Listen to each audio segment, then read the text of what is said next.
बहुस्फुरती दुःखमान अशुभलवती लोचन तरी श्रीरामा होई सावधान अतिविघ्न दिसत आहे. लक्ष्मण म्हणू लागला रामा अरे म्हणले अति विघ्न व्हायला लागले. कसं विघ्न व्हायले? बाहेर अंग थरथर कापायला अंगावर रोमांच उभारायला लागले. का जसा की एखाद्या काही कोणती गोष्ट होईल त्यावेळेस माणसाला थरकापून अंगावर काटा फुटतो तसा लक्ष्मणाला झाला. डोळ्याची डाव्या डोळ्याची पापणी लावायला लागलेली. मग ही डाव्या डोळ्याची पापणी फर फर फर करायची पण करता लक्ष्मण सांगू लागला रामा रामा सावध हो गडे काहीतरी पुढं आपल्याकडे विघ्न यायला लागलेलं आणि विघ्न येले तर त्याचं निवारण करण्यासाठी आपण सावध चित्तानं राहावं लागतं. सभ्य जाती पैचास कुशब्द बोलती वायस दिग्धा हे कोदरे आकाश दिसे त्रास पशु पक्षा. अहो पशु पक्ष्यांना सुद्धा पुढचं भविष्य कळायला लागलेलं आहे. काय ज्या वेळेस समोरून चाललंय त्यावेळेस वायस कावळा आणि कावळा ही का करायला आहे पुढचं आपसोकून सांगायला लागलाय. तो सुद्धा म्हणले काहीतरी काव काव करतोय.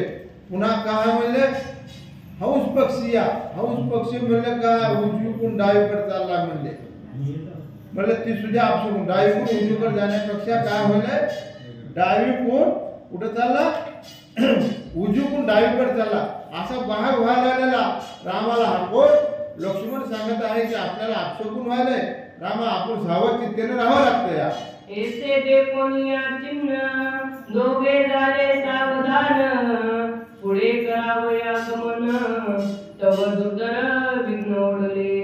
तर मग अशा प्रकारचं आता काय झालेलं आहे बाबा रामाला लक्ष्मणाने सांगितल्याबरोबर लक्ष्मण आणि सांगितलं की राम सावध झाला तोपर्यंत म्हणजे समोर काय विघ्न कशा प्रकारचं दुर्धर विघ्न मोठं विघ्न ओढावलंय.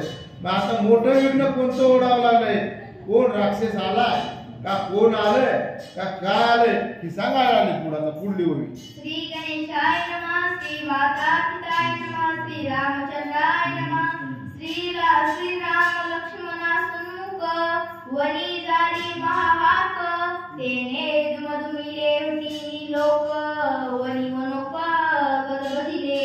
अहो ज्या वेळेस राम आणि लक्ष्मण पुढे चाललेत मग लक्ष्मण पुढे चालले त्यावेळेस लक्ष्मणाने हात मारले रामाला. अरे रामा म्हणले काय झालं बघ.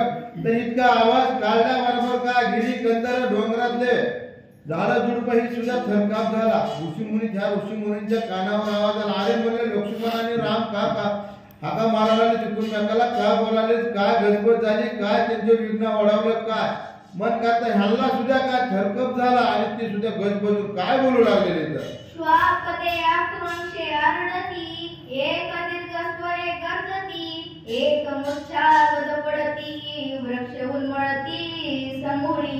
अहो ही समोर निघत असताना त्यावेळेस श्वापद पशु पक्षीचं ही आता त्यांच्या मनाने मोकळ्या आहे ना काय त्या दंडकारण्यामध्ये हिंडते त्यांचा काळक्रमण करते पण ती सुद्धा रडायला लागले का त्यांना सुद्धा रामाला आणि लक्ष्मणाला विघ्न यायला लागले दिसायला लागले. आता हे विघ्न भयंकर मोठं आहे. सीता तर रावण घेऊन गेला सीतेचा शोध करतात आणि तितके त्यांना विघ्न यायला लागले. ही पशु पक्षी तसेच करायले. पुन्हा झाड आहे ही झाडं काय झालं उन्मळून पडायला लागले उन्मळून ती झाडं उपटायला लागले आणि उपटाचे त्याचा पाला गळ व्हायला लागली. त्यावेळेस काय त्याला दुःख वाटायला लागले. ऐसे देखोनी दोघे जण धनुषी सज्जोनिया बाण कोणीचे निर्दाळ वया विघ्न सावधान चालिले. तर मग अशा प्रकारे आता काय ज्यावेळेस आपसोकून व्हायला दिसायला ती कुणी लक्ष्मणाने रामाला सांगितल्याबरोबर काय राम अति सावध आहे. राम का पूर्ण ब्रह्मज्ञानी. मग तेवढं असल्यामुळे रामाने काय केलं आपला धनुष्य हातात घेतलाय आणि बाण एका हातात घेतला आणि काय ज्यावेळेस वनामध्ये विघ्न दिसेल ना त्यावेळेस एका बाणामध्ये रामाची ताकद आहे की विघ्न निवारण करण्याची. अशा पद्धतीने सावध चित्ताने पुढे जाऊ लागलेले. शुद्ध दंडकार करावे दंडकारण्य हे माझी प्रतिज्ञा संपूर्ण तरी आधी निरसोनी येतीचे विघ्न मग गमन पुढे करू.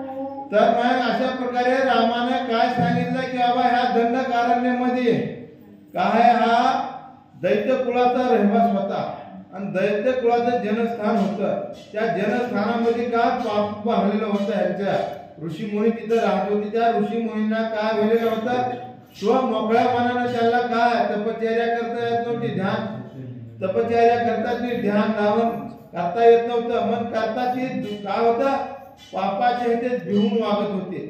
ही दैत्यकुळ त्याला त्रास देत होता.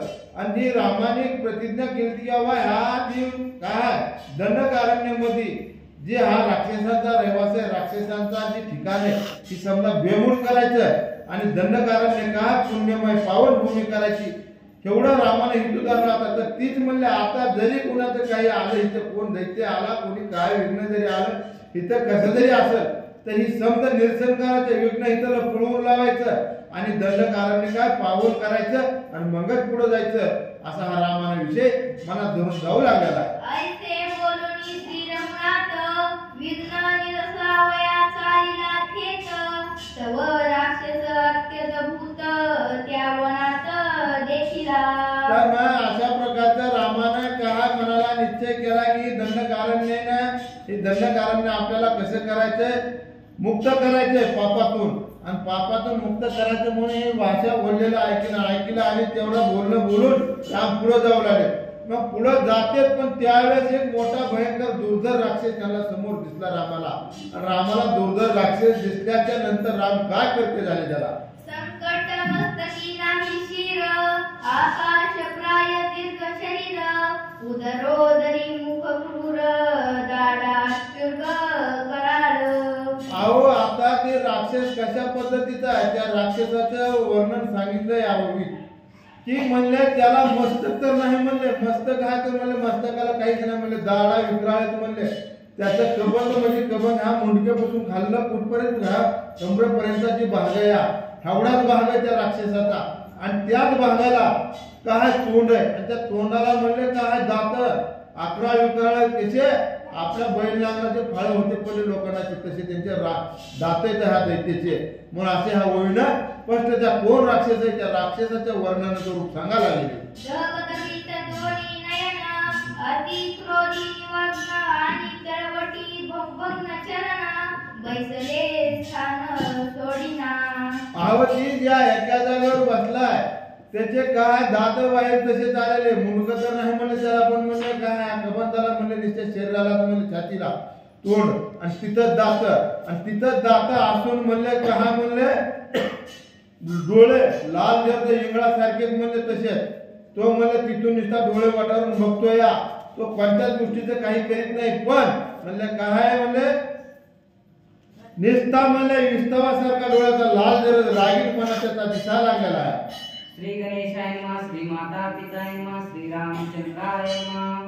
अति सलंब दोन्ही हात, एक एक बाहू योजनात, हात दश दिशा बोध, कवडोनी खात पशु पक्षी. अहो आता हा कबंद आहे कसा म्हणले निस्ता शरीराचा म्हणले त्याला पाय बी नाही तर डोकं नाही, पण म्हणले त्याच्या म्हणजे ह्याला म्हणले डोळेचं तोंड आहे आणि म्हणले पाय नाही त्याला चालता येत नाही काय नाही, पण म्हणले त्याचे हात आहेत त्याला हात आणि ते हात कितीला मग एक एक योजन म्हणजे 4-4 कोस. मग 4 कोसाच्या परिसरात काय म्हणले एखादा पशु पक्षी वंचर प्राणी काय जे येईल त्या हाताने धरायचा आणि गापुनी आपल्या जे पोटाला छातीला जे तोंड आहे त्या तोंडात आणून टाकायचं आणि गापुनी गिळून टाकायचा. ही कार्य मात्र तो करण्यावर अशा प्रकारचं कबंद शरीर राक्षसाचं तिथं दिसू लागलेले. समजा मत मातंगाचे कळप, मुका माझी होती घडप, सिंह व्याघ्र असवले अंक, मुकी निषेप दोहाती. अहो आता काय म्हणले हातीचे कळप आहे ना, हातीचे कळप सुद्धा म्हणले त्याच्या मुखात म्हणले गेले की म्हणले बसमत होते. वाघ सिंह इथं किती क्रूर प्राणी या. आता वाघाला धरायला जायची ताकद आहे का दुसरी कुणाची, पण ती वाघाला सुद्धा म्हणले त्याचा जर म्हणले धावा आला तर लगेच गाप कोणी उचलतो किती म्हणले नरडत त्याच्या तोंडामध्ये टाकतो आणि त्यांना गिळून साफ करून टाकतो. असं तितका क्रूर हा दैत्याचं वर्णन सांगायचं तिथं. पक्षी उडता योजनात, दरोनी गाली मुखात, पक्षुवनांतरी चरत, कवडोनी समस्त मुखी घाली. अहो ती एक योजना म्हणजे 4 कोसाच्या ठिकाणात किती जरी तो कुणीकडे गेला आणि काय पक्षी असू पक्षीनी असू काय चरत असन खेळत असन बाळगत असन तितक्या ह्याच्यात त्याला दिसली तिथूनच त्या डोळ्यानं की लगेच हाताने धरायची गप्पून त्यांच्या तोंडात टाकायची असं कार्य हा कबंध जो पडलेला शरीर ती शरीराचा भाग सांगू लागलेले कबंध. गाव गाव उंच हात अखंड गंगनाथ भोवत प्राणी त्याते न देखत धरुणी मुखात स्वे घाली. आव काय गगनापर्यंतचे हात वर पोहोचतेत. आता 400 कोस 4 कोस लांब योजनेचा अंतर एवढ्या हात लांबपर्यंत जाते हात. मग तसे त्या प्रमाणात वर ढगामध्ये जाते. मग पक्षाची जेवढी झेपया पाखराला जेवढे म्हणले पंखात अवसाने तेवढ्या अवसानाने झेप मारतो वर उंच तितके पण तू जरी मारली त्या योजनेच्या भागात तरी म्हणजे हा कबंध काय करतोय त्याला धरतोय आणि आपल्या मुखामध्ये घालून घातून बोलतोय. कबंध दिसे जैसा पर्वत गुप्त कर भोवत रंगनाथ प्राण्याचे लक्ष नाही तेत धरोनी समस्त निघाली. आव तो कबंध कसा दिसला डोंगरासारखा दैदिप्यमान धड ती धूळ पडलेलं आणि काय म्हणलं त्या एक योजनेच्या 4 कोसाच्या अंतरात पशु असो पक्षी असो कोण मानव येऊ दानव येऊ कोण जी येईल ते आल्याला म्हणले बघायचं बघितल्याबरोबर हातात धरल्याबरोबर लगे हात कुठं आपल्या तोंडाकडे तिथं काय मागे मोरी कोणीकडे त्याची माया दया किंवा दया बोलणं भाषण त्याचे सगळं काहीच करायचं नाही. फक्त कोण आपल्या तावडीत येतोय ती फक्त बघायचं आणि आपल्या पोटात गरज करायचं एवढं कार्य हा कबंध करतोय. मारावया राम लक्ष्मण रावणे धाडिले 8 जण ते राक्षस महाबळी दारुण दोघाशी धरून मारावया. तर मग अशा प्रकारे आता काय झालेलं आहे इकडे सीता ज्यावेळेस कुठं अशोकवनामध्ये नेऊन ठेवली राजा रावणानं आणि त्यावेळेस का भेडसावलं काही केलं पण ती काही भिली नाही काहीच नाही. तिनं खडतोर उत्तर काय काय दिलं आपण ऐकलं. अरे म्हणले काय रामाने लक्ष्मण इथे येणार आहे तुझं काय म्हणले समजा सापडा साफ करणार आहे तुला मारणार आहे तुझं दैत्यकुळ आता नाश करणार आहे समजा तिनं सांगितलं.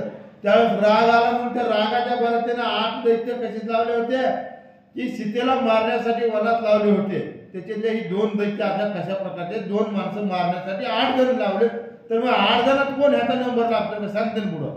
पुढीले अति गुड विवीन वाट धरोनी मारावया 2 8ही निघाले कमंद वनी तव तेने धरोनी बक्षिले. तर मग अशा प्रकारे आता काय झालेले हे 8 जण आलते ना 8 जण. मग हे 8 जण कुणाला हा दोघाचा शोध करीत करीत गेले होते कबंध वनामध्ये. हा कबंध दैत्य पडलाय ना त्याचं एक सेपरेट वन होतं. त्या वनामध्ये कोणी जात नव्हतं. आता एक योजनेमध्ये 4 कोसाचे अंतर कशाला कोण मरण ओढावून घेईन हातानं कुणी जात नव्हतं. पण हे असे यायला येत असताना ही 2 माणसं तिथं आले. म्हणते कोणते 2 माणसं राम आणि लक्ष्मण. ह्याला खाण्यासाठी कबंध काय करायला लागला. कबंदे धरोनी 8ही जण स्वेच्छा केले त्यांचे भंशन मग पुढे धरावया राम लक्ष्मण लक्ष लावणी राहिलासे. अहो कबंधानं काय केले रावणानं जी 8 दैत्य लावले होते त्या 8 दैत्यलेच राजा रावणानं लावलेल्या कबंधानं आपल्या हातानं काय त्या आटीची आटी गिळले. रामापुस्तक तर ते येऊ दिले नाहीत रामाची त्यांची भेट होऊ दिली नाही. कबंधानं संपविले आणि ही संपविले पुन्हा आता राम आणि लक्ष्मण ही 2 जण आहेत. ह्या 2 जणाला धरण्यासाठी गिळण्यासाठी खाण्यासाठी कबंध कसे हात लांबू लागला सांगा. शीतर रणरहित मध्य या लागी नामे तो कबंध देखोनी राम लक्ष्मण सत्रित धरावया सिद्ध तो झाला. अहो काय नुसतं शिर आहे त्याचं शिर त्याला काय म्हणले पाय नाहीत ना काही नाहीत म्हणले हात आहेत म्हणले. आणि त्या हातानं फक्त म्हणले कबंध काय म्हणले रामाला आणि लक्ष्मणाला धरून खाण्यासाठी सिद्ध तयार झालेला आहे.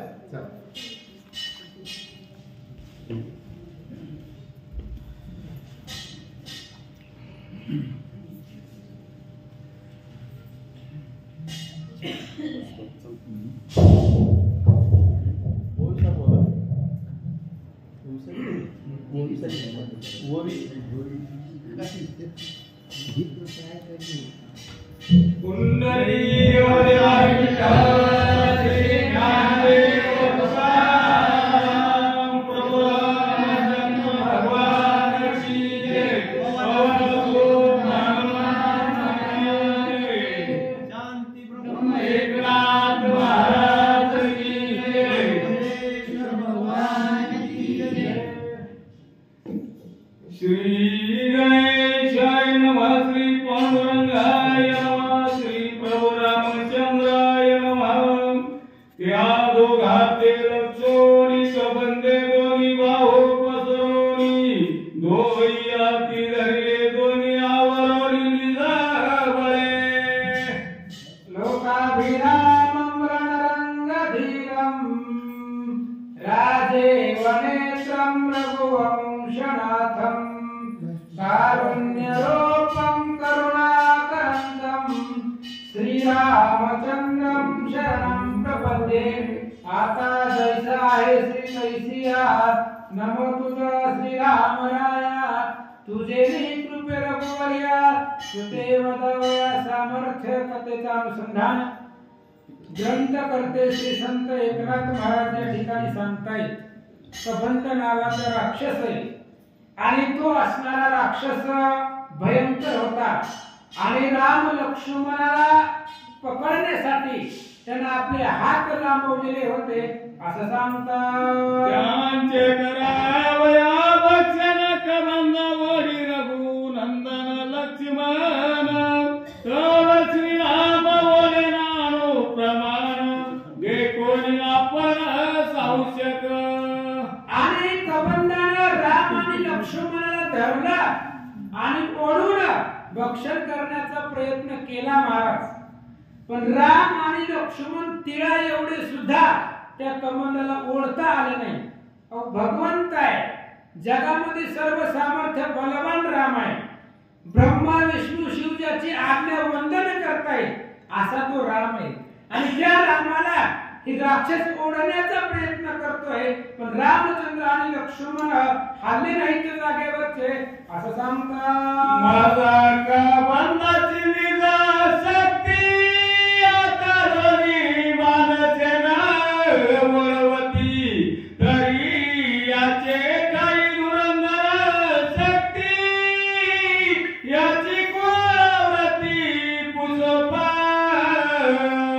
कबंधाने विचार केला, महाराज मी इथं बसून सगळं असणारं भक्षण करतोय, माझ्या हातामध्ये जेवढे जीवसृष्टी येईल सर्व भक्षण करतोय, पण आज जरा वेगळंच घडायला लागले म्हणजे हे राम लक्ष्मण वळत नाही तर जागेवरनं हलत नाही। मग का हलत नाही, कोण आहेत, कुठून आले, तालुका कोणचा, जिल्हा कोणचा, जरा विचारू असा असणारा विचार कबंध मनामध्ये करू लागला। तुम्ही कोणाचे पै कोण, आणि येते यावया काय कारण, या टाया जे आले ती जाण, मुख्य भक्षण ते माझे। कबंधाने विचारलं, बाबांनो तुम्ही बलवान आहेत, तुमच्याकडे भरपूर ताकद आहे, मग कोण आहे, कुठले आहेत, कशासाठी का आलात, हे माझं राज्य आहे, माझं नगर आहे हे, आणि माझ्या गावामध्ये तुम्ही मला न विचारता कसे आलात, बरं आलात ते आला, इथं येणारे जे सगळे माझे भक्ष आहे, अशा प्रकारे तुम्ही कुठून आलात कबंध विचारू लागला। रामासी म्हणे लक्ष्मण, राक्षसे लाविले दृढ बंद, बळे सुटका नव्हे जाण, काय आपण करावे। लक्ष्मणाला लवकर राग येत होता महाराज, रागीट स्वभावाचं होतं ते, आता स्वभाव तसला त्याला कोण काय करणार। लक्ष्मणाने सांगितलं, म्हणले दादा ही लय अडचण करायला लागली, म्हणले आपल्याला घट्ट धरलंय, दाबून धरलंय यांना, सोडत नाहीये आपल्याला, मग फक्त आज्ञा द्या। अहो दारुण शस्त्रे आम्हापाशी, भयंकर शस्त्र आहेत आपल्यापाशी, फक्त ऑर्डर द्या, आताच या राक्षसाला मारतो।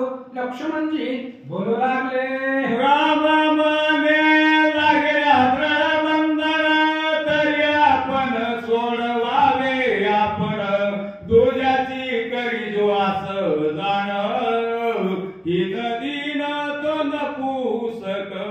भगवान श्रीरामचंद्राने सांगितलं, लक्ष्मणा स्वतः संकटामध्ये पडलाय, स्वतः अडकलाय, मग आपण त्याला सोडवणं इथं कुणीच सोडवायला येणार नाही महाराज। तो का म्हणे तुझा सोडविना कोणी सुद्धा वाचवायला येणार नाही, मग आपण आपली सोडवण करावी लागते। आणि दुसऱ्याची जो वाट बघतो तो ही नाही ती नाही अशा प्रकारे भगवंत लक्ष्मणाला सांगतात मित्र ऐके सावचित याचा पुसू दे व्रतांत मग याचा करीन घात न लागता येते क्षण मात्र भगवान श्रीरामचंद्रांनी सांगितलं लक्ष्मणा थोडासा दमदर म्हणले ह्याला मारायचंय आपला अवतारच त्याच्यासाठी आहे. दैत्याची कुळे नासी साधूचा मान गिवसी आपण आलोय कशाला वनामध्ये फिरायला आलो का मग राक्षसांना मारायलाच आलेलो आहे आणि याला मारायचंय पण याला मारण्याच्या अगोदर याचा परिचय आपण विचारू भगवंत लक्ष्मणाला बोलतात जरी न सांगता व्रतांत तरी मी तुमचा करीन घात मग हसोनी श्री रघुनाथ निज व्रतांत सांगत आणि कबंदानं धमके द्यायला सुरुवात केली हे बघा आला ते आला माझ्या गावामध्ये पण ऐका मी विचारलेल्या प्रश्नाचं जर उत्तर दिलं नाही तर तुम्हाला इथंच मारून टाकीन. रामचंद्र हसू लागले महाराज रामाला कोण मारणार आहे काळ काळा ते आकळीत काळा ना कळे रघुनाथ. अहो भगवान परमात्मा त्याला कोण मारणार आहे काळ ज्याच्या पाया पडतोय तो राम आहे. कबंदानं मारण्याची भाषा केल्यानंतर भगवंत हसू लागले काय बोलतात ऐका अरे मी दासरथी रघुनंदन रावणे केले सीता हरण तिचे करावया गवसेन दोघे जण येते आलो. भगवान श्रीरामचंद्रांनी सांगितलं विचारलंय म्हणून सांगायला लागलोय. तुम्हाला विचारलं होतं कोण आहे कुठून आलाय तर सांगतो म्हणले आहे दशरथाचा मुलगा आहे मी सूर्यवंशामधला राम आहे आणि माझी जी पत्नी आहे सीता ती रावण घेऊन गेलेला आहे आणि त्या सीतेच्या शोधासाठी आम्ही दोघं बंधू या वनामध्ये आलो. भगवंत सांगतात दीर्घ बाहुनी मग्न बदन विक्राळ रूपी कैसा कोण मार्ग रोधावया काय कारण निज लक्षण मद सांगे. भगवान श्रीरामचंद्राने कबंदाला विचारलं बाबा आम्ही आमच्या रस्त्याने आमच्या कार्याला चाललोय सीतेचा शोध घेण्यासाठी निघालो असताना तूच आम्हाला बंधन केलंय आमचा रस्ता अडवलाय मग कशासाठी आम्हाला पकडून ठेवलंय तू कोण आहे कुठला आहे अशा प्रकारे रामचंद्र विचारू लागले. हेची माझे निज व्रत तो मनसील भक्षावे येत बाहू बळ्या करसीत दोघे मुखात घालावया. आणि कबंदाने सांगितलं या वनामध्ये जो येतोय तो आपलं खाद्य होतोय तो जिवंत माघारी जात नाहीये हाताने पकडायचा आणि तोंडामध्ये घालायचा आपली प्रथा आहे म्हणले आणि येणारा प्रत्येक जीवसृष्टी या वनामध्ये तो आपलं खाद्य आहे तुम्हाला सुद्धा मी खाण्यासाठीच पकडलंय. कबंद बोलू लागला कबंदाती क्रोधानळी दोघाते ओळी सवळवळी बाहू उगळे पाती समूळी परी बंधूची जाळी उडविना. कबंदाने विचार केला म्हणले एवढ्या वेळ आपण कुणालाच बोललेलो नाही आजपर्यंत एवढ्या वेळ याच्या बरोबर संवाद केला राग आला कबंदाला त्यानं दोन्ही हाताने दोघाला ओढण्याचा प्रयत्न केला महाराज. आज जेवढी ताकद त्याच्यापाशी होती सर्व ताकद लावली त्याच्या हाताला जोर बसू लागला हात धडापासून तुटण्याची वेळ आली पण राम आणि लक्ष्मण ओढले जात नव्हते. लक्षात कबंदाच्या आला म्हणतात लक्ष्मण तव लक्ष्मण महे श्री रघुनाथ हात व पेटला निज घाता तरी या शिव धावे शीघ्रता विलंबाता करू नये. मग लक्ष्मणाने सांगितलं म्हणले रामा आपण गप बसायला लागलो याचा फायदाही घ्यायला लागले त्याला मारायला आपल्याला काय वेळ लागायला आहे आपण शांत बसलोय हा आपल्याला कमजोर समजतोय, मग त्याला मारावंच लागतंय. अशा पद्धतीने लक्ष्मण देवाला बोलतात. श्रीराम सांगे आपण यासी तव नाहीत चरण बाहुबळे हा सबळ पूर्ण त्या पण छेदाव्या. भगवान श्रीरामचंद्राने लक्ष्मणाला सांगितलं म्हणले लक्ष्मणा याला पाय नाही, मग ही कशाच्या जोरावरती आपल्याला धरलंय ना? हाताच्या जोरावरती. त्याच्या हातामध्ये याची ताकद आहे. याचे जर हात आपण कापून टाकले तर याची ताकद संपते. म्हणजे सगळी ताकद याच्या हातामध्ये आहे, मग तेच हात तोडायचे आहेत असे रामचंद्र लक्ष्मणाला बोलतात. आम्हा दोघाते धरून येते याने डोविले हाते तरी त्याच्या भुजाचे दोन येते चावचित निज खरगे. आणि रामचंद्राने सांगितलं म्हणले लक्ष्मणा याची ताकद याच्या हातामध्ये आहे आणि हात सुद्धा याचे गुंतले. हाताने सुद्धा आपल्याला पकडलंय.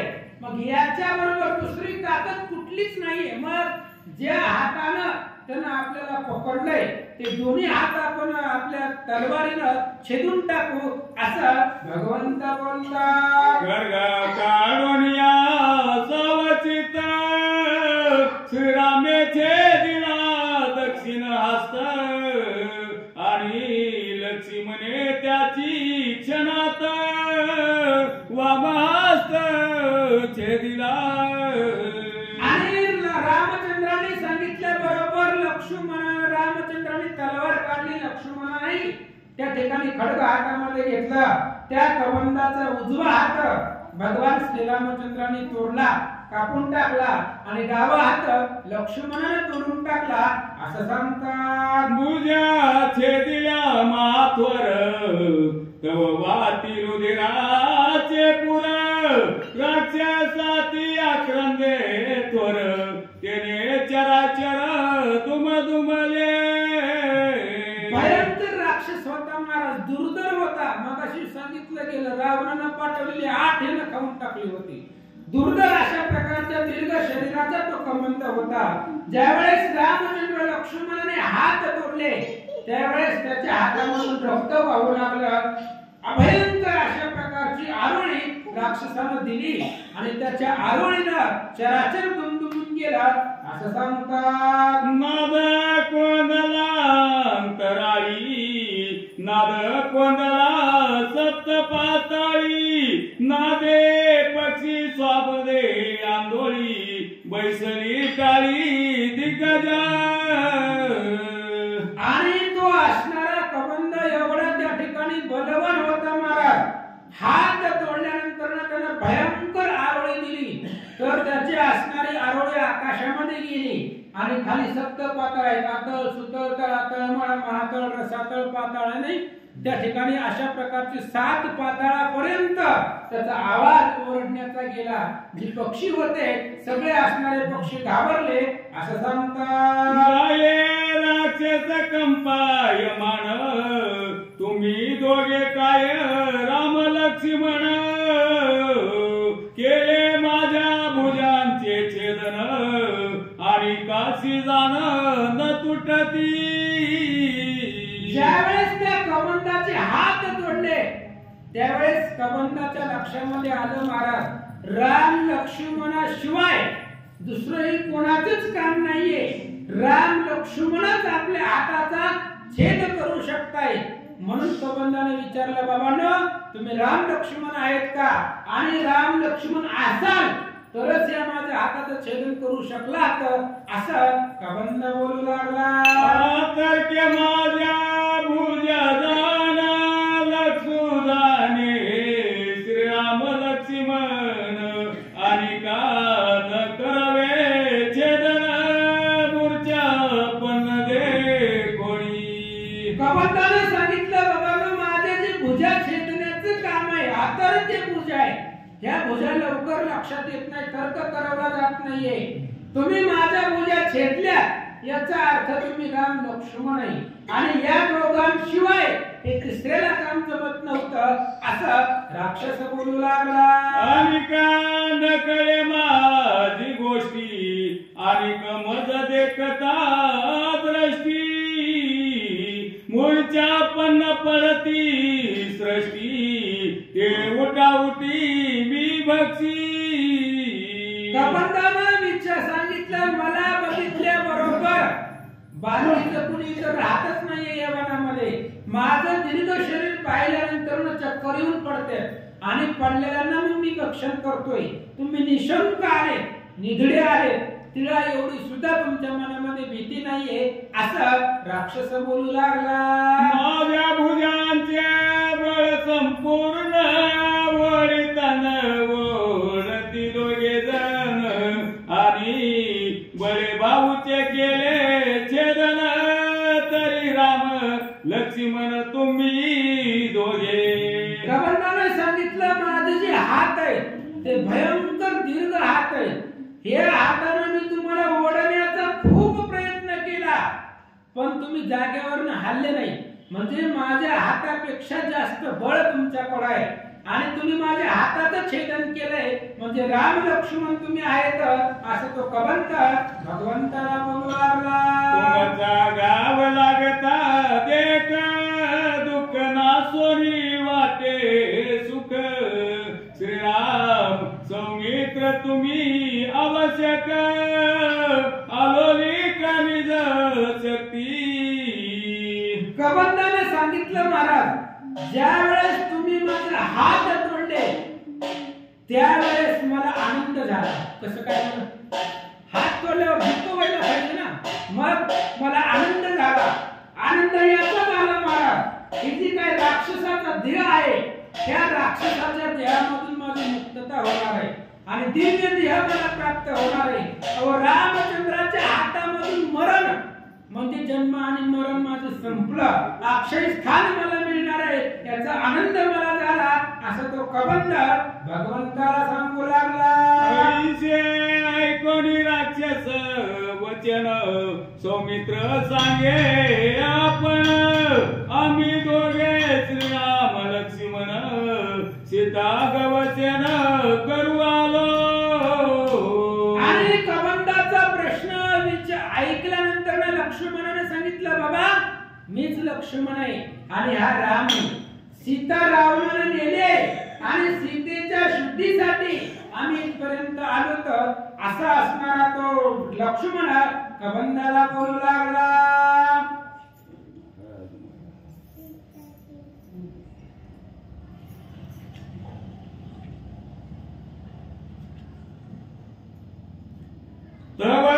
लक्ष्मण पुछे राक्षसासी तरी तू कोण येते वनवासी शिरस्वरे विनक वंदेसी येते रावयासी काय कारण.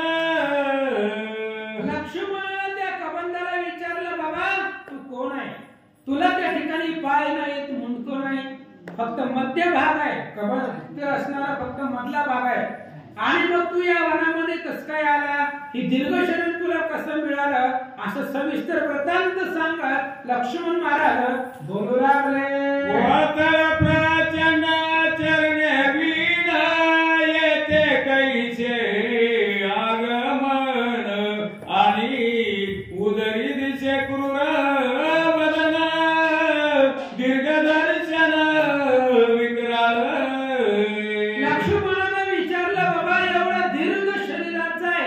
पाय नाही तर आणि तुझ्या छातीमध्ये तुझं मुंडक आहे तिथं तुझं शिर आहे आणि एवढा असणारा भयंकर शरीराचा या वनामध्ये कसं आला त्या ठिकाणी कसं या वनामध्ये येणं झालं आगमन झालं. लक्ष्मणजी विचारतात तुझ्या मुखाती पशु पक्षा झाली शांती तोडी स्वापदे दोन्ही होती ऐशाती सुधारती तू कोण. लक्ष्मणाने सांगितलं आम्ही येता येता बघितलंय या वनामध्ये आम्ही प्रवेश केला तेव्हा आम्ही असं पाहिलं की पशु पक्षी श्वामध्ये सर्व तू भक्षण करतोय, इतर येणारा प्रत्येक जीव तुझं भक्ष होतोय, आम्ही येता येता पाहिलंय. मग एवढं असणारा दीर्घ शरीर प्राप्त होण्याचं काय कारण आहे, कुठून आला? लक्ष्मणजी विचारतात. कोणी लक्ष्मणाचे वचन राक्षस स्वय संतोषन मग आपुले पूर्व विधान स्वय सावधान सांगत. लक्ष्मणाने विचारलं आणि विचारल्यानंतर कबंधाने बोलायला सुरुवात केली. विचारलंय म्हणून सांगायला लागलो. मग काय विचारलं होतं? तू या वनामध्ये कसं आलं, राक्षसाचं शरीर कसं प्राप्त झालं आणि आमची नावं तुला कोणी सांगितली?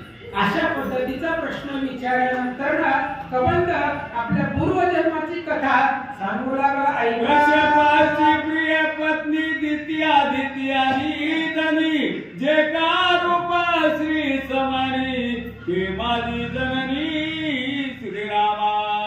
आणि कबंधाने सांगायला सुरुवात केली. म्हणले विचारलंय म्हणून सांगायला. ऐका, कश्यप नावाचे महाराज पृथ्वी तलावरती होऊन गेले आणि त्या कश्यप ऋषीला 3 पत्न्या होत्या, दिती, आदित्य आणि धनी.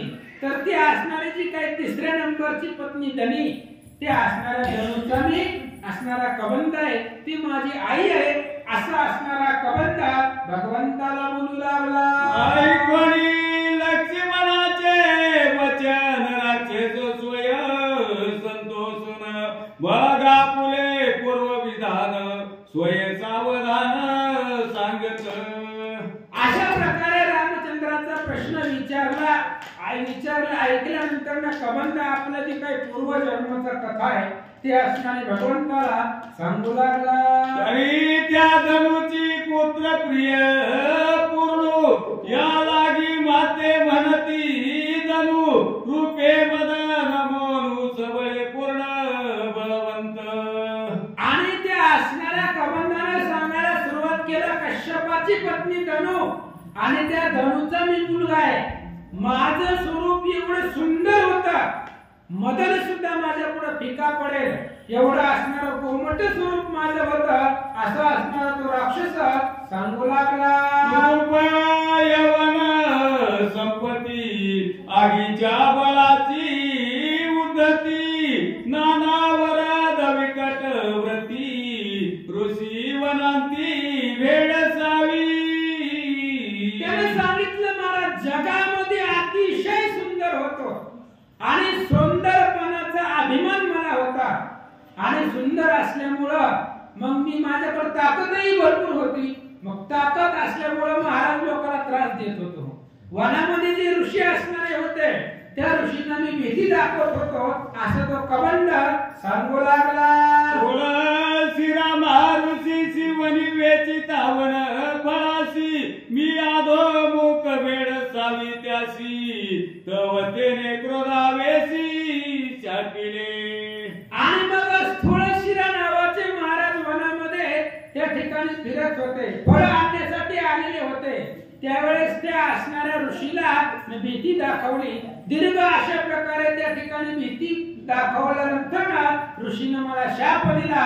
असं तो राक्षस बोलू लागला.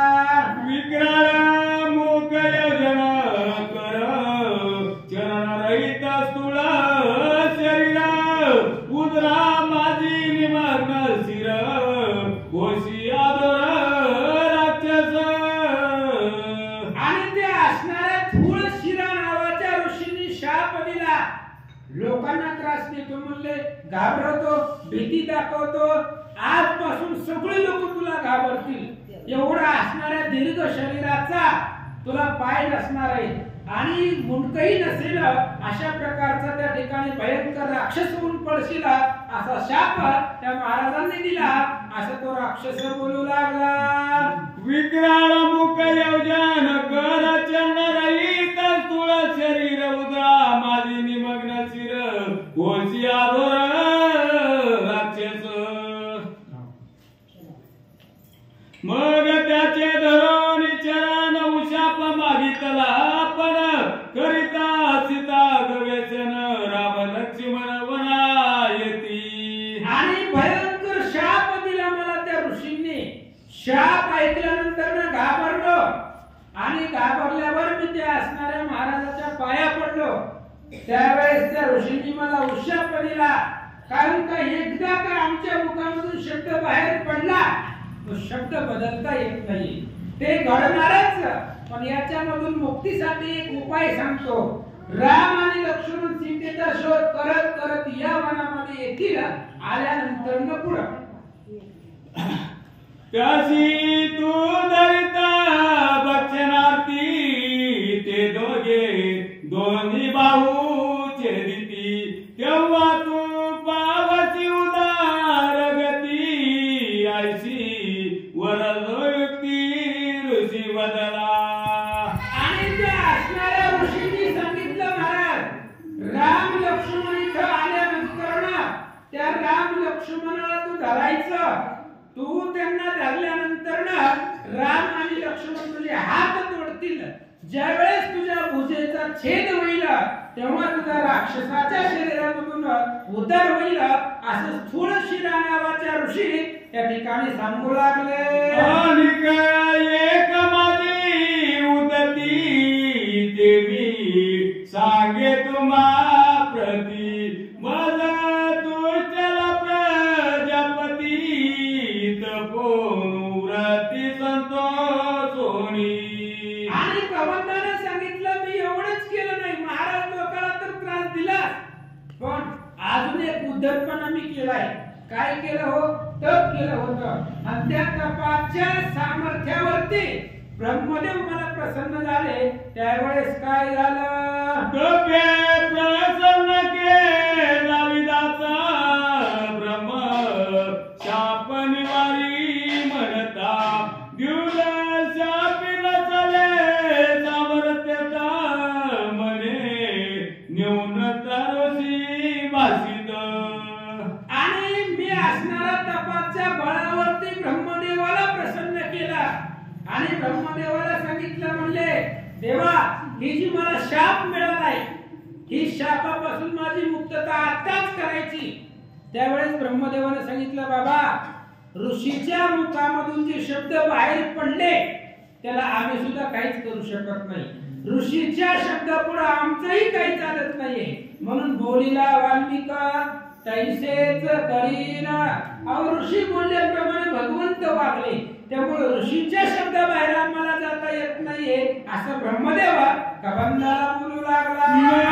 निवरावे ऋषीच्या पाशी, मग मागितले दीर्घ अविश्वासी, ब्रह्मयाने देवनिया त्यावराशी, आद्रशेषी तो गेला. आणि मग त्यावेळेस कबंधाने सांगितलं म्हणले ब्रह्मदेवा तुम्हाला उशाप देता येत नाहीये, शापामधून मला मुक्त करता येत नाही. एक काम करा म्हणले, मग मला चिरंजीव करा म्हणले, दीर्घ आयुष्य द्या, अकल्प आयुष्य द्या मला. त्यावेळेस ब्रह्मदेवाने म्हणले एवढं देऊ शकतो, कारण ब्रह्मदेवाला पण माहित आहे मरण निश्चित आहे. किती का दिवसांनी होईल पण मरण जे जे आकारा ते आले ते नाशा ते पावले, जे जननी जतरी नाही जन्मले ते अमर झाले सर्वस्वे. ब्रह्मदेवाला माहिती आहे आज ना उद्या मरणार आहे. त्याच्यामुळे दीर्घ आयुष्याचं वरदान ब्रह्मदेवाला दिलं म्हणतात. ब्रह्मशाप प्राप्ती गर्व वाटला माझे चित्ती, मी तव चिरंजीव त्रिजगती, इंद्रादी किती मजा पुढे. कबंधाला ब्रह्मदेवानं वरदान दिलं की दीर्घ आयुष्य लाभेल. याला वाटलं आपण अमरच झालो, मग आता आपल्याला मरणच नाहीये असं कबंधाला वाटलं. आणि ताकद आल्यावरती माणूस गप बसत, मग गोर गरीबाला त्रास देतो महाराज. बलवान माणूस शांत बसत नाही. मग याने विचार केला आता आपल्याकडे ताकद आले, मग त्रिभुवन आपले स्वाधीन करायला काय अडचण आहे. म्हणून इंद्र माझ्या पुढे तुच्छ आहे. मग इंद्राकडे राजधानीवरती जाऊ आणि इंद्र आपल्या नावावरती, इंद्राची काय अमरावती आहे ते आपल्या 7 वाऱ्यावरती फिक्स करून टाकू असा विचार कबंधाने केला. ऐसिया गर्वाची उदरी द्यावया त्या त्याची स्वर्ग संपत्ती झाली इंद्रपदाची प्राप्ती मज शचीपती कोपला. आणि कबंदाने ठरवलं आपल्याकडे ताकद आहे, मग त्या इंद्राला जिंकायला काय उशीर लागणार आहे. आताच जाऊ आणि स्वर्गाची जी संपत्ती आहे आपल्या नावावरती करून घेऊ. म्हणून इंद्राबरोबर युद्ध करण्यासाठी मी गेलो असं कबंद रामचंद्राला बोलू लागला. संपूर्ण इंद्र मारावया मस्यक कोण येण्याची आती गर्वे जाण युद्ध दारुण म्या केले. कबंदाने सांगितलं मला दीर्घ आयुष्य प्राप्त झालंय, मग मी अमर आहे, मग आता इंद्राला मारायला काय उशीर लागणार आहे हो. मग ते असणारा इंद्राबरोबर युद्ध करण्यासाठी स्वर्गावरती गेलो असं राक्षस बोलू लागला. तीक्ष्ण वज्र शतधार गायहानितल्या पुरा शरीर निमग्न केले शिरा चरण धारा खंडिले. स्वर्गामध्ये माझं इंद्राचं भयंकर युद्ध लागलं. इंद्राकडे वज्र आहे महाराज, आणि ती वज्र दिसायला बारक आहे पण मोठे मोठे पर्वताचं पीठ करतोय. तो असणारा वज्र माझ्यावरती फेकलं त्या इंद्रानं, आणि त्या वज्राच्या घावानं माझं शरीर पिष्टवत झालं, माझे पाय तुटले गेले, मुंडकं माझं असणाऱ्या त्या हृदयामध्ये घुसलं गेलं, आणि अशा प्रकारच्या अवस्थेमध्ये मी इथं आलो असं तो कबंद भगवंताला बोलू लागला. दोखी झालो अत्यंत इंद्राची म्हणे मी न करी घात तो म्हणे तू चिरंजीवित जीवितात घडेना. आणि मी असणारा घायल झालो, माझं शरीर सगळं त्या ठिकाणी रक्तानं न्हायला गेलं. त्यावेळेस इंद्राच्या पाया पडलो, म्हणले महाराज सोडून दे, म्हणले नका आम्हाला मारू. त्यावेळेस इंद्राने सांगितलं बाबा पितामहाचं वरदान आहे तुला, ब्रह्मदेवाचं वरदान आहे, आम्ही कसं खोटं करणार. अशा प्रकारे इंद्रानं त्याला सोडून दिलं. म्हणता आईशे बोलता सुरपती मदाली ब्रह्मशाप प्राप्ती क्षणा माझी पडली भ्रांती अति उन्मती राक्षस. आणि मग अशा प्रकारे इंद्राने मला सोडून दिलं, मला जीवदान दिलं, आणि ऋषींना दिलेला जे काय शाप आहे त्या शापाची उपाधी लगेच प्राप्त झाली, आणि दीर्घ असणारं राक्षसाचं शरीर मला प्राप्त झालं, आणि या वनामध्ये येऊन पडलो असं राक्षस बोलू लागला.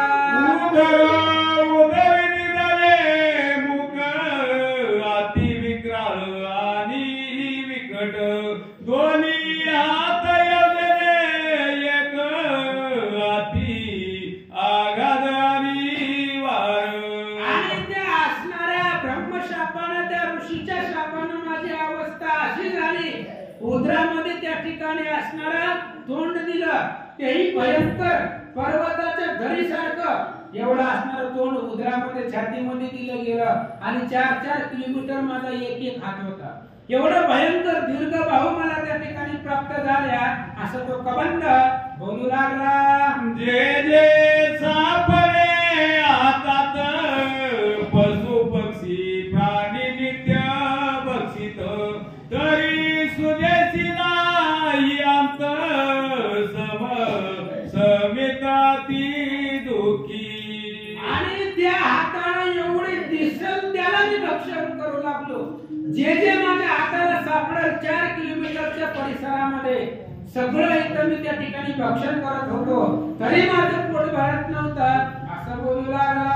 नवला कैसे रघुनाथ काय खाऊ हे चिंता आणि नाटवची सर्वता उदरावस्था अतिदुखी.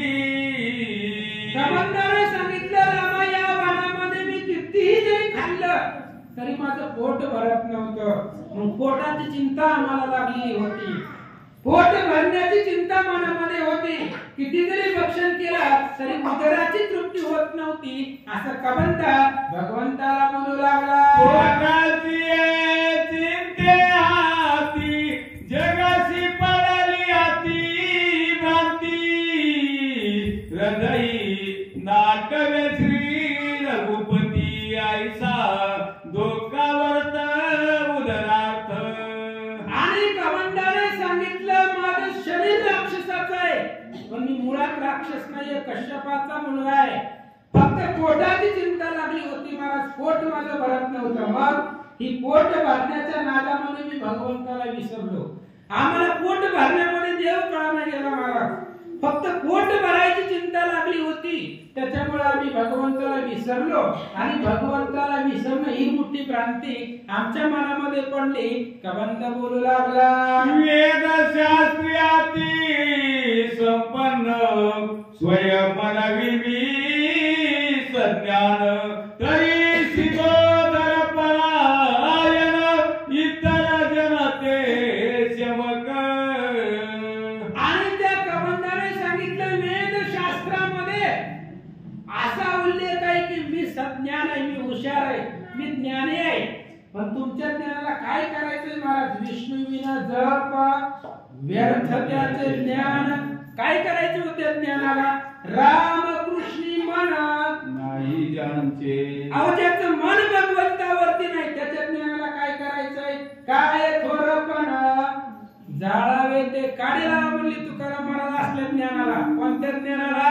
ज्याचं मन भगवंतावरती नाहीये, जो भगवंताचं भजन करत नाहीये, तो किती जरी हुशार असला, अर्जुना वेदवीत जरी झाला, मातेने नता वाया गेला, किती ज्ञान असू दे महाराज, पण भगवंताला जर विसरला त्याला त्या ठिकाणी त्याच्या ज्ञानाला किंमत राहत नाहीये. तशी अवस्था माझी झाली. वेदशास्त्रामध्ये मी प्रवीण आहे, मी हुशार आहे अशी कीर्ती होती, पण कधी या भगवंताला हृदयामध्ये आठवलं नाही. पोटाची चिंता मला सर्वदित पडली. असं कबंद बोलू लागला, असो इतराची काय कथा, माझी जे का दुःख अवस्था, सावध ऐके श्री रघुनाथा, मोक्षे दाता तू माझा.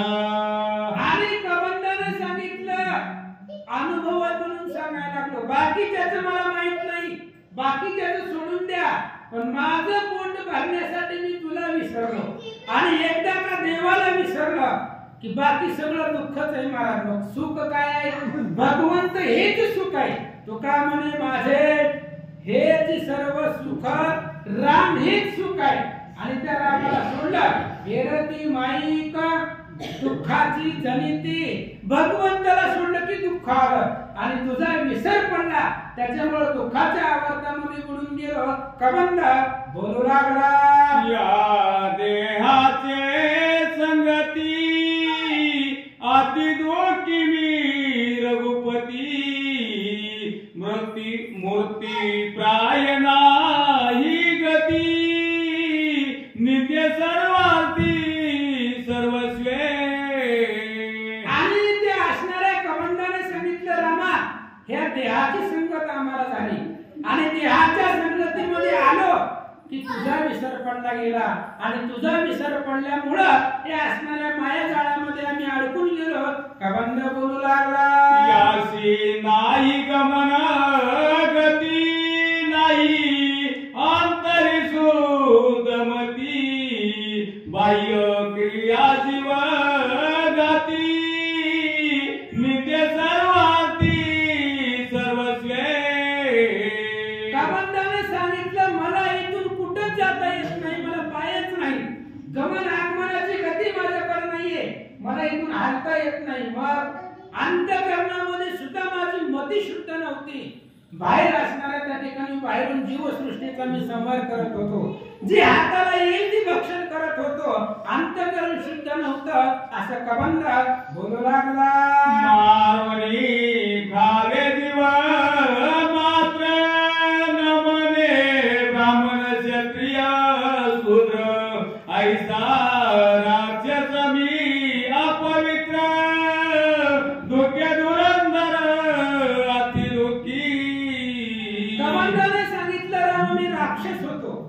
आणि राक्षस असल्यामुळे माझं अंतःकरण शुद्ध नव्हतं, त्यामुळे माझ्या हाताला कोण लागतंय त्याचा विचार मी कधी केला नाही. तो ब्राह्मण आहे, क्षत्रिय आहे, वैश्य आहे, शूद्र आहे, कोण आहे त्याचा विचार केला नाही. आणि उन्मत्त राक्षस असल्यामुळं जे हाताला येईल ती भक्षण करीत गेलो. कबंध बोलू लागला, तरी शापा भाग्यस्तव जाण तुम्ही आले ती दोघे जण, तरी हे नवे सीता गवसेन माझे उतरण करवाला. कबंध राक्षस होता महाराज, पण राक्षस असून सुद्धा कबंधाला एवढं ज्ञान प्राप्त झालं. कशामुळं? समोर भगवंत आहे आणि भगवंत समोर असल्यामुळं आगाध ज्ञानाची प्राप्ती झाली. आणि कबंधाने सांगितलं, रामा तुम्ही सीतेचा शोध करायला वनामध्ये आलेले नाहीत, मग आमच्यासारख्याचा उद्धार करण्यासाठी वनामध्ये तुमचं आगमन आहे असं कबंध बोलू लागला. माझे भाऊ छेदन छेदिला माझा देहाभिमान, गाये केले सावधान सुख संपन्न श्रीराम. आणि कबंधाने सांगितलं, ज्यावेळेस माझे हात तोडले त्यावेळेस मला अभिमान होता, देहाचा अभिमान होता, आणि तो अभिमान माझा संपला गेला. आणि तुमचा घाव लागल्यानंतर ना माझं अंतःकरण शुद्ध झालं. आघात अशा प्रकारचं सुख तुमच्यामुळे मिळालं. कबंध बोलू लागला, तुम्ही दोघे पुरुष सत्वनिष्ठ सद्विवेक, तुमचे चरण सुखदायक सदा सात्विक तुमचे. आणि तुम्ही त्या ठिकाणी पुण्याच्या मूर्ती नाही, भगवंत आहे. रामचंद्र ही भगवंत आहे आणि तुमच्या चरण दर्शनाला किंमत आहे. तुमचं चरण दर्शन ज्याला झालं तो मुक्त झाला महाराज. दर्शन हेळा मात्रे कया होय मुक्ती, दर्शन मिळालं, मुक्त झालो. ह्या राक्षसाच्या शरीरामधून मुक्त झालो, यात नवल नाही. जन्म मरणामधून मुक्त झालो. या आवर्तामध्ये आम्ही फिरत होतो, ही असणारा आवर्त आमचा संपला आणि सर्वस्वानं मुक्त झालो, अभिमान रहित झालो. कबंध बोलू लागला, तुम्ही वीरा सत्व स्वरूप महासुर, तुम्ही निज धर्माचे माहेर चित्त चिन्मात्र तुम्ही दोघे. आणि तुम्ही आनंदाचं घर आहे महाराज. भगवंत येतो आणि भगवंतापाशी गेल्यावर आनंदच भेटत असतो. आणि तुमच्यामुळे माझा असणारा उद्धार झाला. सत्वमूर्ती धर्माची मूर्ती आहेत तुम्ही, आणि तुम्ही असणाऱ्या त्या ठिकाणी यवनामध्ये दोघे जण आमच्या उद्धारार्थ आला. तर राक्षस बोलू लागला, देखताची दृष्टी निघाल्या अविद्या पापे कोटी, सुख स्वरूपी झाली भेटी कृपाळू सृष्टी श्रीराम. आणि कबंधाने सांगितलं, त्या महाराजांनी मला शाप दिला. तो शाप नव्हता महाराज, आशीर्वाद होता. तो शाप निमित्त आहे, पण त्या शापाच्या निमित्तानं आज राम माझ्या पुढे उभा आहे. और राम बघणं सोपं आहे का? श्रीराम देखावया दृष्टी, पाहिजे तर भाग्याची या कोटी. अनंत जन्माचं भाग्य लागतं तेव्हा या ठिकाणी रामाचं दर्शन होतं. किंवा बहुत सुकृताची जोडी म्हणून विठ्ठल. अहो अनंत जन्माचं पुण्य लागतं, सुकृत लागतं, तेव्हा या मंदिरामध्ये येण्याची ताकद आपल्याला मिळते. नाहीतर त्या ठिकाणी असणारं त्याचं पुण्य नाहीये, तो या मंदिराची पायरी सुद्धा चढू शकत नाहीये. आज आमचं अनेक जन्माचं पुण्य फळाला आलं म्हणून तुम्ही असणारे आमच्या समोर उभे आहेत. राक्षस बोलू लागला, तुम्ही दोघ्यालो तुमच्या चरणा ओळंगता एक दुःख जे दोन्ही दिले सुख, परम पुरुष तुम्ही दोघे. आणि राम ब्रह्ममूर्ती आहे, अवतारी ब्रह्मस्वरूप तो तो भगवंत आहे आणि तुमचं दर्शन घेतल्यानंतर ना मुक्ती तुमच्या पायावरती लोटांगण घालताय. तुमचं दर्शन जर ज्याला झालं तो या असणाऱ्या संसारामधून मुक्त झाला.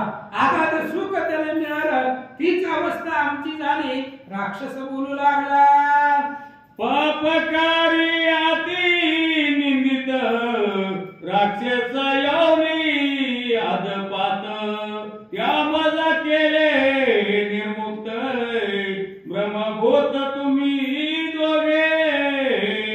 कबंदानं सांगितलं माझ्या पापाचा जर विचार केला तर अफाट पाप आहे, सांगू शकत नाहीये. भयंकर पापामध्ये राक्षसाच्या योनीमध्ये माझा जन्म होता आणि या दुर्गंधीमधून मला बाहेर काढला आणि माझा उद्धार केला.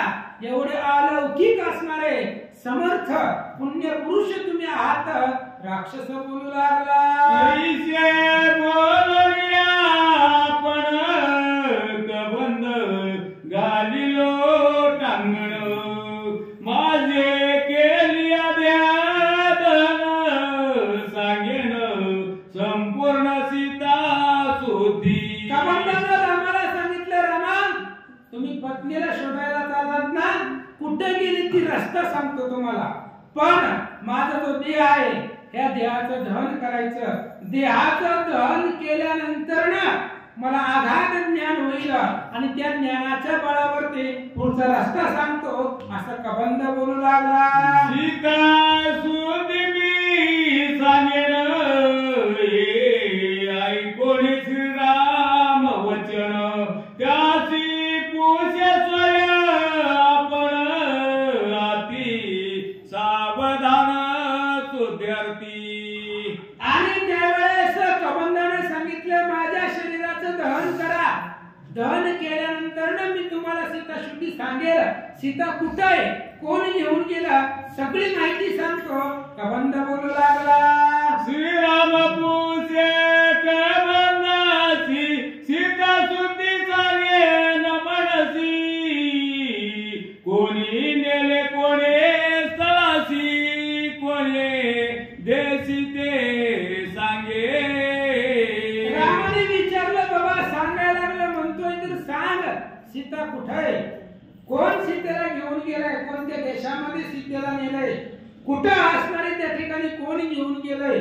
मन अंतकरण एकाग्र कर आणि मला सीतेचा तपास सांग. भगवंत विचारतात, बुद्धी करून सावधान स्वस्थ करून या निजामन सीतेने केवते गमन स्थान मान मज सांगे. कबंदानं त्या ठिकाणी रामचंद्र विचारू लागले, म्हणले कबंदा बुद्धी सावधान कर आणि मन एकाग्र कर, चित्ताला अनुसंधान दे आणि माझ्या प्रश्नाचं उत्तर दे. सीतेने कुठल्या दिशेला गमन केलंय, सीता कुठं गेले, त्या सीतेची शुद्धी मला सांगा. भगवंत विचारतात, ऐसे ऐकोन श्रीराम वचन कबंद सांगे आपण ऐसे मजाये ज्ञान ते सावधान अवधारी. भगवान श्रीरामचंद्राने विचारल्यानंतर ना कबंदाने विचार केला आणि कबंद सांगू लागला, म्हणजे देवा जेवढं मला ज्ञान आहे, जेवढं माझ्यापाशी ज्ञान आहे तेवढं सांगतो, ऐका.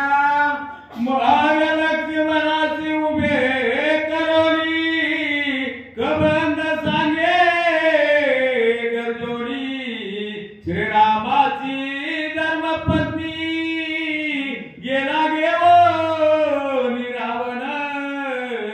आणि कबंदाने सांगायला सुरुवात केली, म्हणजे देवा तुमची जी धर्मपत्नी आहे ती असणारी सीता, रावण नावाचा राक्षस त्या सीतेला घेऊन गेला असं कबंद बोलू. त्याचे नाव म्या ऐकिले काही परितो देखिला नाही नयनी ते केवता गेला गगनी कोणे स्थानी मी देरे.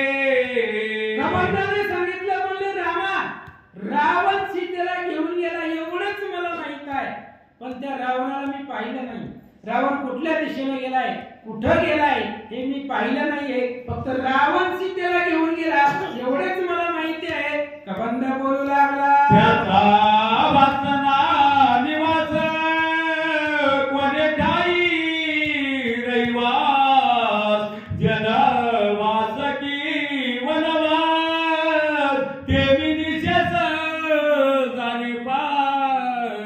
आणि कबंधानं सांगितलं तो रावण कुठं राहतोय, लोकांमध्ये राहतोय, एकांतात राहतोय, वनात राहतोय, नगरात राहतोय, गावात राहतोय, कुठे राहतोय मला माहित नाही. फक्त रावण सीता घेऊन गेलाय एवढंच मला माहिती आहे. कबंध बोलू लागला, श्रीरामा माझे सुद्ध ज्ञान ब्रह्मशापे झाले विचिन्न न करिता राक्षस देहाचे धन माझे मन ज्ञान प्रगटेना.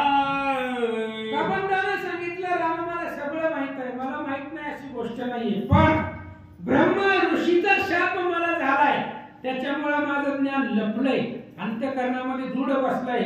ज्यावेळेस राक्षस देहाचं दहन कराल त्यावेळेस माझं ज्ञान बाहेर येईल, मग तुम्हाला सीताशुद्धी सांगेन. कबंध बोलू लागला, आच्या दावाया निज ज्ञान श्रीरामा मुख्य देह बंधन देहाभिमान केलिया धन ज्ञान विज्ञान प्रांजळ.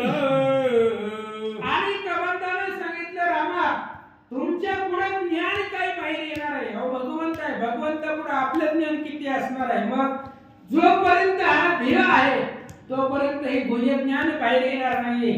तुम्ही देहाचं दहन केल्यानंतर ना आपोआप ज्ञान प्रकट होईल. राक्षस बोलू लागला, या लागी राक्षस देह दहन दीर्घ गर्तेत घडून त्या माझी शुष्क काष्टे घालून करावे दहन सौमित्रे. आणि कबंधानं सांगितलं भयंकर खड्डा खाणायचा मोठाच्या मोठा, एवढं मोठं शरीर आणि ते असणारं शरीर त्या खड्ड्यामध्ये घालायचं. वाळलेली लाकडं आणायची, लाकडं त्या शरीरावरती ठेवायची आणि लक्ष्मणानं त्या शरीराचं दहन करावं. कबंध बोलू लागला, अंतकाळ करीजो मित्र तयाचे नाम गा सौमित्र मी तव तुमचे कृपा पात्र श्रीरामचंद्र कृपाळू. कबंधानं सांगितलं लक्ष्मण सुमित्रेचा मुलगा आहे आणि सुमित्रेचे डोळे होते महाराज. ज्येष्ठाची ती ज्येष्ठ सेवा ती मज द्यावी नवर देवा. सुमित्रेची डोळे आणि असा असणारा सुमित्रेचा मुलगा त्या लक्ष्मणाच्या हातून माझ्या शरीराचं दहन केल्यानंतर माझं त्या ठिकाणी शरीर दहन झाल्यावर दिव्य शरीर मला प्राप्त होईल असं तो राक्षस बोलू लागला. लक्ष्मणा ऐके सावधान या देहा नाही प्रेतपण श्रीरामाते अति पावन कृपेने दान करी स्वामी. आणि कबंधाने लक्ष्मणाला सांगितलं लक्ष्मणा ह्या शरीराला प्रेतपणा नाहीये का, रामाचा हात लागलाय, रामाच्या हाताचा स्पर्श या शरीराला झालेला आहे, त्यामुळं हे शरीर पावन झालंय, याचं दहन करून टाक. कबंध बोलू लागला, राक्षस देह धन सिद्ध प्राप्तीचे विधान मी येतात सांगेन सत्य वचन श्रीरामा. कबंधाला सांगितलं रामा या शरीराचं दहन केलं की मला दिव्य ज्ञान प्राप्त होईल आणि त्या ज्ञानाच्या सामर्थ्यावरती सीता कुठे गेली, कुणी नेले, सगळं सविस्तर सांगेल. कबंध बोलू लागला, ऐकोणी कबंधाचे वचन संतोषला रघुनंदन पाचारून या लक्ष्मण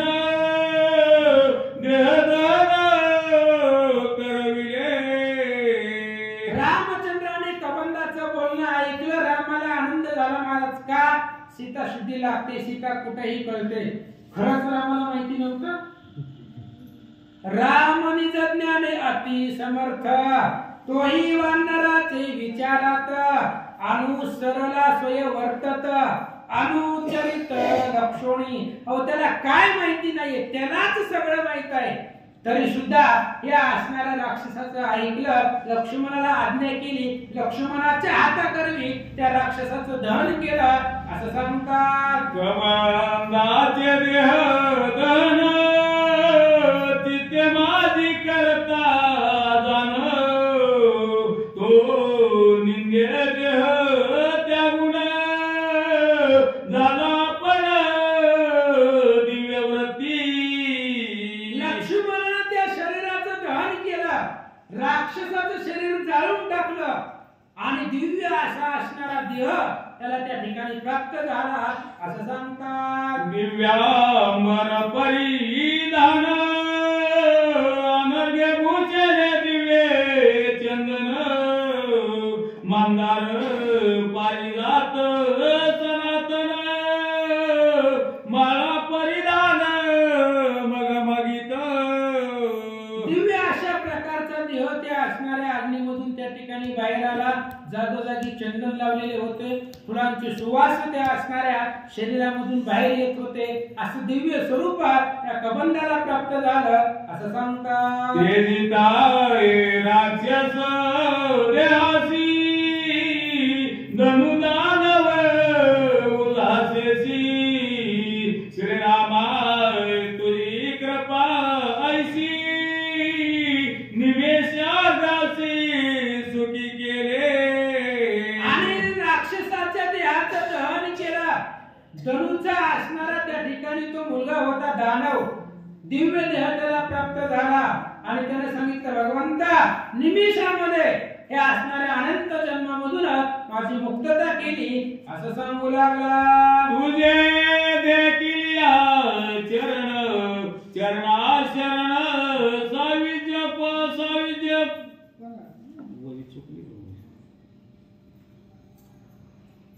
तुझे देखील चरण चरणा शरण साविजप.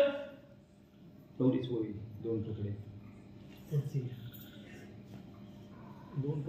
त्यात तुझे साष्टांग संदर्शन, मज घडले संपूर्ण, म्हणून गालिता लोटांगण, आले विमान हंसयुक्त. आणि कबंधाने सांगितलं, रामा तुझं दर्शन झालं. सायुज्य नावाची पदवी आहे, मुक्ती आहे, ती मुक्ती आम्हाला मिळाली. दिव्य देह प्राप्त झाला. रामचंद्राचं दर्शन घेतलं आणि त्याला घेऊन जाण्यासाठी विमान आलं. म्हणतात, धन्य दिवजाचा निज जाप, जापे केला निष्पाप, श्रीराम भेटला चित स्वरूप, सुख रूप मी झालो.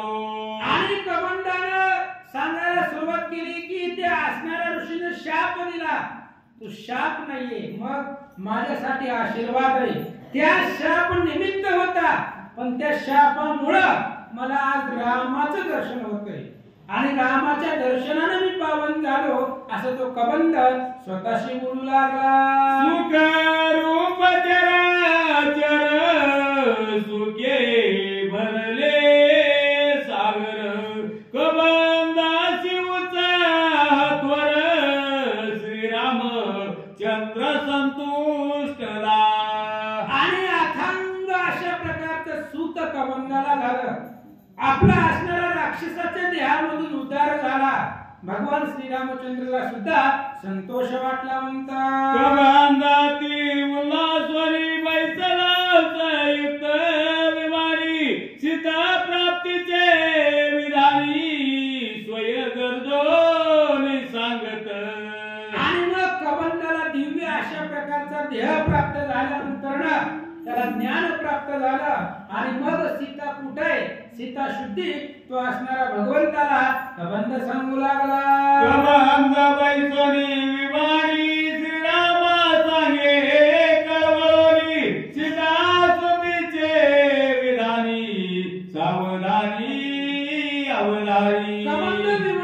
बसला स्वर्गाला जाणार, स्वर्गातला जाण्याच्या अगोदर भगवान श्री रामचंद्राला सीताशुद्धी सांगू लागला, ऐका श्रीरामा सत्योदर सीता बेटा वयाती सत्वर सोरेवासी करी मित्र वानर वीर महाबळी. आणि कवंदाने सांगितलं, म्हणले रामा, जर तुम्हाला तुमची बायको महागारी पाहिजे असेल तर सुग्रीवा बरोबर मैत्री करा. सुग्रीव वानर आहे आणि सुग्रीवाच्या संगतीनं महाबलशाली प्रतापवान वानर आहेत महाराज. एवढी बलसंपन्न वानर होती. या सुग्रीवाच्या सैन्यामधलं एकही वानर रामाला घाबरत नव्हतं महाराज. का घाबरत नव्हतं? भगवान श्री रामचंद्राची संगती त्यांना घडणार आहे आणि देवाच्या संगतीमध्ये आल्यानंतर ना भक्त अहंकाराला घाबरत नाही. मग रावणाला ते तुच्छ समजत होते महाराज. आणि असे असणारे बलवान समुद्राचे खरे थोडे इतके सैन्य मिळेल पुढे एवढी बलशाली वानर भेटतील. त्या सुग्रीवा बरोबर मैत्री करा. कबंद भगवंताला बोलू लागला, पाले खाई रे वानर केवळ नवती वनचर किष्किंधेचा राजधर सैन्य अपार जयाचे. कबंदाला सांगितलं, रामा, ती वानर फक्त झाडाचा पाला खाणारे आहेत असं तुम्हाला वाटत. झाडाचा पाला खाणाऱ्या वानरामध्ये काय ताकद आहे, ती माझी काय मदत करतील असं जर वाटलं तर तसं वाटून देऊ नका. का? तो किष्किंधेचा राजा आहे आणि जगामध्ये सगळी वानर एका शब्दावरती इथे येतील एवढं सामर्थ्य ते सुग्रीवापाशी आहे. आणि असा असणारा बलसंपन्न तो सुग्रीव आहे, त्याच्या बरोबर मैत्री करा. कबंद बोलू लागला, सुग्रीवाचे चौघे प्रधान राजनीती अति संपन्न चहू पुरुषार्थी अति सज्ञान बलवान बलिष्ठ. आणि त्या सुग्रीवाला चार प्रधान आहेत. चार प्रधान, चौघी जण बलसंपन्न आहेत, हुशार आहेत, ज्ञानी आहेत, प्रवीण आहेत. जांबुवंत, हनुमान, नळ आणि नीळ अशा प्रकारे त्या असणाऱ्या सुग्रीवाचे प्रधान आहेत. दैदिप्यमान आहेत, तेजस्वी आहेत. कबंद बोलू लागला, समानशील योग्य मैत्री रायेरा नित्य सहाय्यकारी तुम्हा दोघा समान सरी तेही अवधारी श्रीरामा. आणि कबंदाने सांगितलं, रामा, दोघांनाही दुःख एकच आहे. दोघही त्या ठिकाणी एकाच दुःखाचे भागीदार आहे आणि दोघही त्या ठिकाणी तुम्ही बलवान आहे, सुग्रीव राजाही बलवान आहे. सुग्रीवा बरोबर मैत्री केली तर सीता शुद्धी तुम्हाला लवकर सीता मिळेल. कबंद बोलू लागला, तुझिया भार्या वने हरण सुग्रीव भार्या वाळी ग्रहण दोघांची अवस्था समसमान दोघे दिन स्त्री विरह. कबंदाने सांगितलं, म्हणजे दोघाला बी एकच दुःख आहे. तुझी बायको रावणाला नेले आणि सुग्रीवाची बायको वालीने नेले. जसल्याला तसलं भेटले की लवकर मैत्री होते. दोघाला एकच दुःख आहे. म्हणजे दोघही स्त्री विरहाने व्याकुळ झालेले, स्त्री विरहामध्ये दुःखित आहेत. त्यामुळं दोघांचं दुःख एक असल्यामुळं एकमेकाची मदत करा आणि एकमेकाच्या मदतीने आपापली पत्नी तुम्हाला भेटल असं तो कबंद बोलू लागला. तुझा राज त्यागे प्राप्त वन त्याशी राज त्यागे ऋषी मुख स्थान दोघाचे दुःख सम समान अतिदीन स्थिती गती. आणि त्या असणाऱ्या त्यांनी सांगितलं, हे बघा, तुम्ही त्या ठिकाणी राज्याचा त्याग केला आणि वनामध्ये आला. सुग्रीवाच्या बाबतीतही तसंच घडलंय. त्यालाही राज्यामधून हाकलून दिलं आणि ऋषमुख पर्वतावरती येऊन बसलाय. अशा प्रकारे कबंद सांगू लागला, तुम्ही नरपती सुग्रीव वीर आणि वानरपती सुग्रीव वीर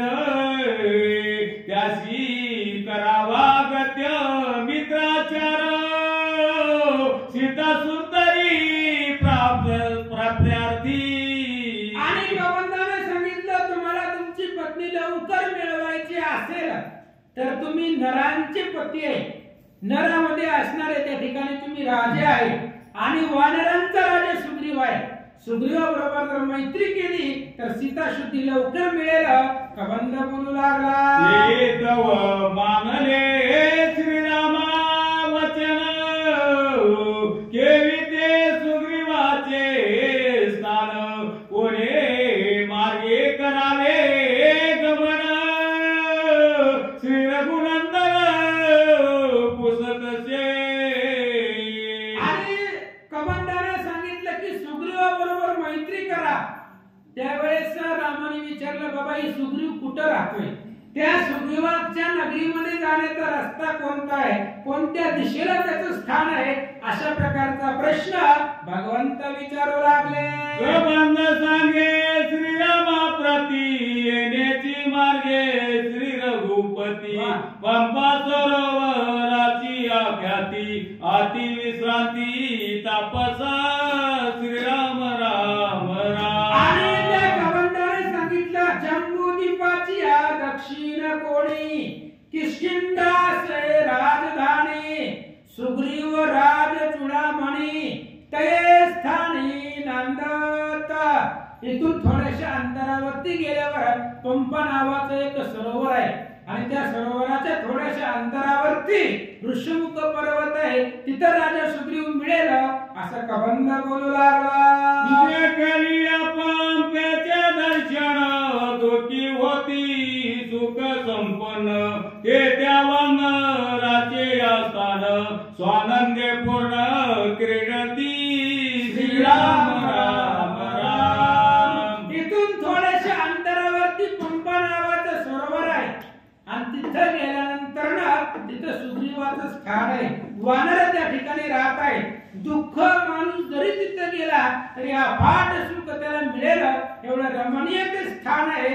कबंध सांगू लागला, सुग्रीवा झाली भेटी, दोहीच्या दुःखा होईल तोटी, मिळवोनिया वानर कोटी, सीता गोरटी शोधिला श्रीराम राम राम. आणि मग कबंधाने सांगितलं, रामा सुग्रीवाबरोबर मैत्री करा. सुग्रीवाबरोबर मैत्री केल्यानंतर ना दोघांचंही दुःख एक आहे, दोघंही एकमेकाची मदत करा.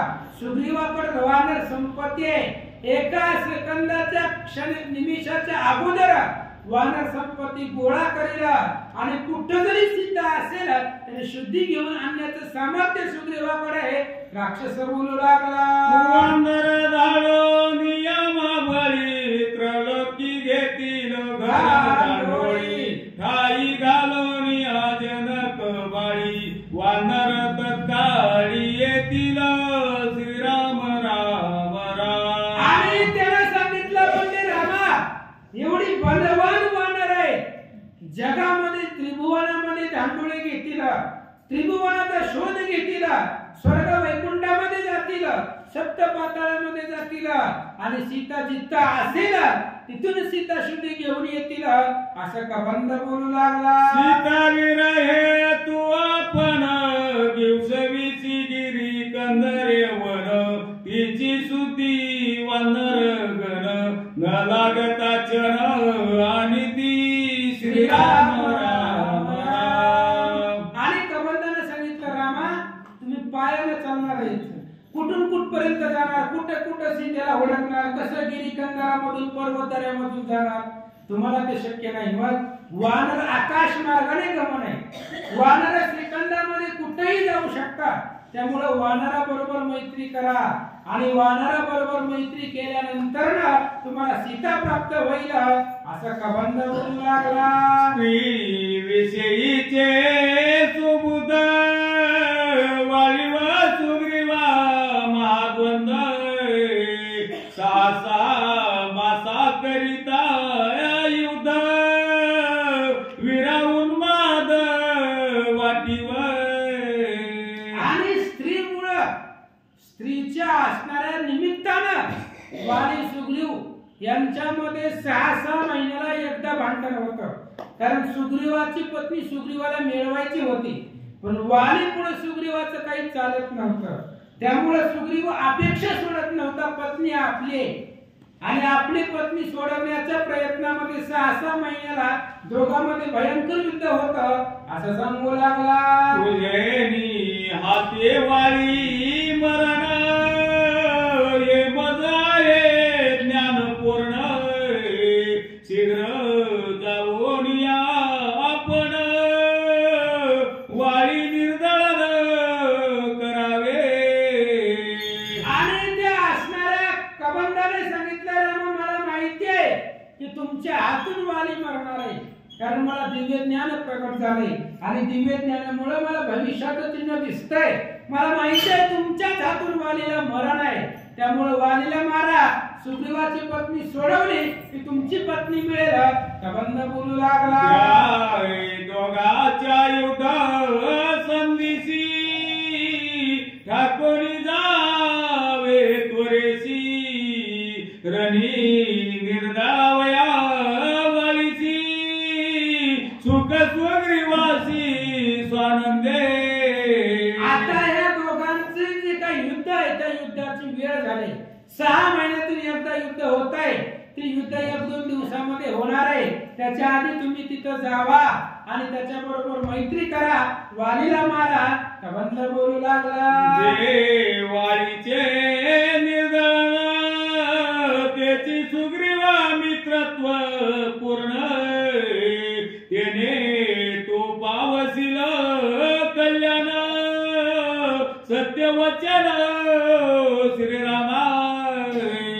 आणि कबंधाने सांगितलं रामा ज्यावेळेस तुम्ही वालीला मारचाल त्यावेळेस सुग्रीवा बरोबर तुमची दृढ मैत्री होईल आणि सुग्रीवा बरोबर मैत्री झाली की असणाऱ्या असंख्य वानर मिळवून तुमची सीता तुम्हाला परत मिळवून देण्याचं सामर्थ्य सुग्रीवाकडे आहे असं कबंध बोलू लागला. बंधू बंधू माझी वैर पडावया मुख्य स्त्री साचार स्त्री संग मुख्य धुरंधर दुःखी नर स्त्री संगे. आणि भाऊ भाऊ होते महाराज. जेवढे बलवान त्या ठिकाणी दोघजण होते एकमेकाला सोडून पाणी सुद्धा पित नव्हते असे असणारे सख्खे सहोदर होते. आणि ही दोघांमध्ये वैर पडायला मुख्य कारण म्हणजे स्त्री आहे. स्त्रीच्या पाठीमागे अनर्थ आहे. तिच्यामुळे भाऊ भावामध्ये वैर पडला आहे. कबंध बोलू लागला. सुग्रीव मित्राचे महिमान पावसील सीतारत्न कीर्ती प्रकटेला ती पावन सत्यवचन श्रीरामा. आणि कबंधाने सांगितलं रामा सुग्रीवा बरोबर मैत्री केल्यावर तुम्हाला सीतेसारखं रत्न प्राप्त होणार आहे. तुमची सीता तुम्हाला मिळणार आहे. त्यामुळे सुग्रीवा बरोबर मैत्री करा. कबंध बोलू लागला. ऐसे कबंधे सांगुनी स्वय श्रीरामासी वंदोनी आल्हादे विमानी बैसोनी वर्दव गमनी तो गेला.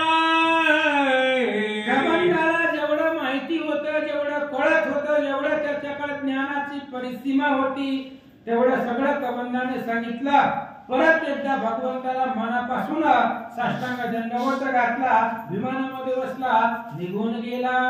एकाळी जनार्दना शरण झाले कबंध उद्धरण उडे श्रीराम लक्ष्मण पंपा प्रयाण स्वय करीती. ग्रंथ करते श्री संत एकनाथ महाराज या ठिकाणी सांगतायत आजच्या कथेमध्ये कबंधाचा उद्धार झाला. उद्याच्या प्रसंगामध्ये भगवान श्रीरामचंद्र पंपा सरोवरामधला जातील. तिथं सुग्रीवाची मैत्री होईल. मध्यस्थीमध्ये शबरीची भेट होईल. सुंदर रामायणाची कथा आहे महाराज. कालही गोड होती आजही गोड आहे आणि उद्याही गोड आहे. गोड रामकथा रामायण एवढं पवित्र आहे महाराज. जगामध्ये जेवढे बी ग्रंथ आहेत सगळ्या ग्रंथाचं माहेर रामायण आहे. सकळ ग्रंथाचे माहेर ते हे श्रीराम चरित्र एवढं असणारं सुंदर त्या ठिकाणी रामायणाची कथा आहे. त्या ठिकाणी ऐकायला येत जावा आणि एवढं असणारं भव्य दिव्य रामकथा आजच्या प्रसंगामध्ये भगवंत पुढे निघाले. काय काय होतं ऐका. स्वस्ति श्री भावार्थ रामायणे अरण्य कांडे एकाकार टिकिया कवनो